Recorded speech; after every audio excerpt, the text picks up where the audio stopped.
From WisPolitics in Madison, you're listening to Capital Chats.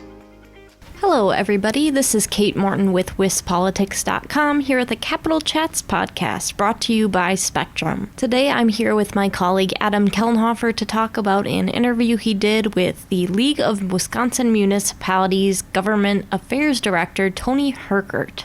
So, Adam, why don't you let us in on that conversation, what you guys touched on? Hi, Kate. Yeah, we got to talk about the shared revenue deal that was signed into law earlier this year. That deal means that every town, village, and city in Wisconsin, except for Milwaukee, gets at least a 20% increase in the amount of money the state kicks over in shared revenue. Milwaukee is the exception to that. They only get a 10% increase, but that 10% increase does mean more actual cash dollars than a lot of other smaller municipalities. So let's hear from Herkert on why this is such a big deal for Wisconsin municipalities. Welcome to the show, Toni. It is great to have you on. Thanks, Adam. I'm happy to be here with you today. Good. I'm also happy to have you on. So I wanted to talk a little bit about this shared revenue bill, the package that's actually into law now, because it seems like a really big deal for a lot of municipalities around the state. So can you talk about why it's such a big deal? Sure. First of all, thank you for having us on and talking about shared revenue. It is a really big deal for the state of Wisconsin and all municipalities and counties within the state. And let me tell you why. The shared revenue formula that we operate under to create a percentage of revenues that we have in our communities to fund core services like police, fire, EMS, transportation, public works, things like that within our communities has been frozen since 2004, and then no additional funding has been added to the shared revenue pot, so to speak. So not only is the formula not growing or being modified year after year, but no additional funding has been added to the pot. So communities were actually operating with over 900 million back in 2004, and now we're down to 753 million. So operating on much less in 2023 than we were operating on, almost 20 years ago when the formula was turned off. And as we know, prices increase on things like healthcare and benefits and consumer goods, fuel for our vehicles, and a number of other things continue to grow with inflation. Yet the portion of our services that are covered by the state do not. So it is a big deal that we were able to band together with the Towns Association and the Counties Association and the League of Wisconsin Municipalities, which then covers every single local government entity in the state of Wisconsin, to, first of all, put down our swords and come to a conclusion that we are going to move forward in a coalition on this endeavor to see if we could, for the first time in 20 years, get something across the finish line. And then trying to work with legislators to convince them that really we don't want to continue just increasing property taxes and have all our eggs in that basket to fund critical local services. There is, a number of items that I believe the state should have some share in supporting the costs of those services, like the things that were identified for the supplemental payment in the shared revenue program. Yeah. So I wanted to talk a little bit about pretty much everyone, it seems, all the municipalities are winning in part of this deal. There's a little bit of a debate there, but we'll touch on that in a second. But I noticed going through some of the spreadsheets that the Legislative Fiscal Bureau prepared, there was a pretty wide difference in the percent increase for certain municipalities compared to others. I saw some very small towns seeing like a 5,000% increase, and everyone at least got a 20% increase in shared revenue. Can you talk about why we saw that kind of discrepancy a little bit? Sure. First, first, I want to say that our goal going into the shared revenue conversations, and I think the counties and the towns would agree with this, although it kind of became the league mantra, was more sustainable and growing. So everybody's going to get more. We're not going to create winners and losers in, this new round of shared revenue.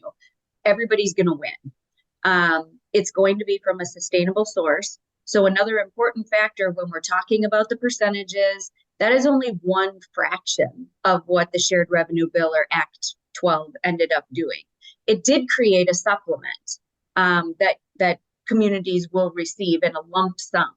But then moving forward, starting in 2025, July of 2025, and every year thereafter, our current shared revenue, or county and municipal aid as it's termed, and the supplement will grow or shrink with the state sales tax performance annually. So old and new will grow, hopefully.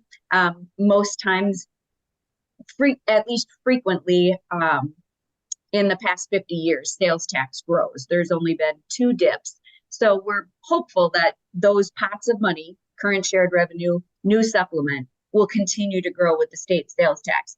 And everybody kind of forgets about that major accomplishment when we're talking about the kind of mire around the supplemental payment, because that's where everybody's eyes goes, right, is the supplemental payment. Although the new Fiscal Bureau paper, July 10th paper, does articulate the percentage growth in the state sales tax that can be expected for those July 2026 payments at 2.3%.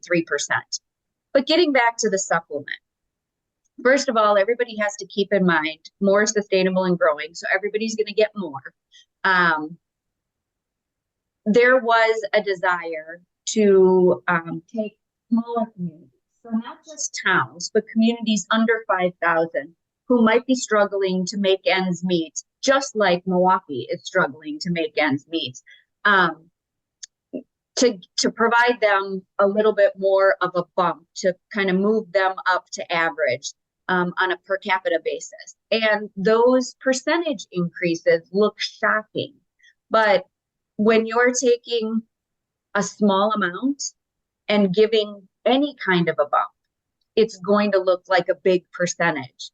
Whereas some of the communities that are only getting a 20% bump, they're getting 20% of a larger number compared to 1,000% of a much smaller number. So we do have to keep in mind where people started, and then what their percentage increase is and what that really means for their community. Now, as you get into larger communities, the services are more varied, and we have to account for that as well. So there will be an analysis moving forward. How did this work out for municipalities? Has it helped kind of narrow the gap for not having a shared revenue increase in 20 years? That's the other thing. This isn't a panacea. It's not a magic pill. We haven't seen growth in 20 years in our shared revenue payments. So it's going to take a while for that supplement and existing shared revenue to grow with the sales tax before we're even going to be caught up to where we might have been if we had not seen cuts in shared revenue in both Democrat and Republican administrations, and if the formula would have continued to turn out different numbers annually. So that's all just going to take a little bit of time to get people back to where, realistically they should be. All right, that makes sense. Thanks for explaining that. All right, so I did say there is a little bit of debate about, winners and losers here. Like you said, everyone is getting more money out of this shared revenue deal. And I did say everyone is getting at least 20%, but Milwaukee is getting only 10% actually. And that's the state's largest city, largest by population, I should say. And there are a lot of policy strings attached to Milwaukee's provision. Can you talk about why Milwaukee, local lawmakers are a little bit concerned, or not just a little bit, but quite concerned about those policy provisions? Yep. So first of all, Milwaukee is one of our members, our largest member, obviously. Um, and Milwaukee and the state package were operating under the same time frame, but kind of moving along a similar path and trajectory at the same time. Um, Milwaukee was asking for a significant modification in policy, basically enabling a local option sales tax for the city and the county. That is something that we were told very quickly legislators were not interested in supporting for the entire state. So a local option sales tax for each municipality or bumping up counties' overall sales tax ability. So this was very specific to Milwaukee. And anytime we're in divided government, we seem to have a good, healthy give and take of different policies, and the debate kind of moves down. We're willing to entertain this, but there are some things we'd also like to see in a proposal from the perspective of running the city of Milwaukee or the county of Milwaukee. So I think that's how some reform items found their way specifically into the Milwaukee package and not the statewide package. I also think that there are issues that I think Republicans hold near and dear that Democrats are not on the same page, and that when you're moving a significant piece of legislation and all those policies overlap with the way a municipality is run or governed, it's an appropriate time to put everything on the table for conversation. So I think that's how we moved in this direction. The mayor was very involved in the negotiations for the Milwaukee package, as was the county executive, as was the city council president. So I know they had good representation throughout the process. Does that mean they're happy with everything that came out of the legislation? No. I mean, I always say, in divided government, when you struck a good compromise, because everybody leaves the table just a little bit upset with what was agreed to. And I think that was evidenced in the enabling legislation being allowed for the city of Milwaukee and the Milwaukee alders needing to vote to implement that tax, which we did see happen. The mayor did sign the sales tax, and that will begin in January. But it was a difficult vote for the city council, and it was because everything came as a package, even though the only thing they were voting on was giving their community the ability to issue that 2% sales tax.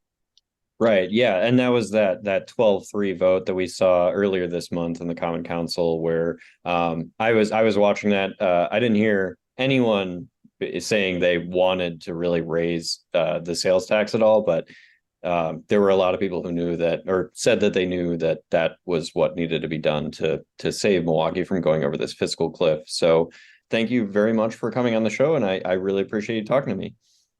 Thanks, Adam. I appreciate the opportunity. Well, Adam, thanks for sharing that interview with us. And if our listeners want to learn more about this whole shared revenue discussion, they can head to our website at wispolitics.com. That's right, Kate. But for now, I'm Adam Kelnhofer.